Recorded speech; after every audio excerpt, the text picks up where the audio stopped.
Good news, good vibes. Samantala, good news sa'yo, partner. Hindi lamang kaalaman sa sining kung hindi maging ang kamalayan sa kalagayan ng ating kalikasan ang ibinahagi ng isang Filipina visual artist sa Dubai.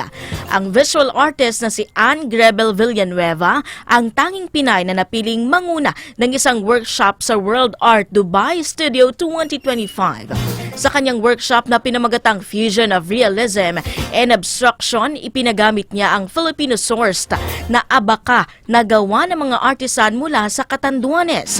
Tinuruan niya mga nakihalok o nakilahok kung paano pagsasamahin ang realism at abstraction gamit ang abaka na anay hindi lamang magpapalabas ang pagkamalikain ng mga artist, kung hindi paghihikayat rin sa mga ito na gumamit ng mga eco-friendly at sustainable na materyales para sa sining. Ayon kay Villanueva, ang pagkakataong manguna sa World Art Dubai Studio Workshop ay daan upang marinig ang boses ng Filipino artist at maipamalas ang galing nito sa world stage.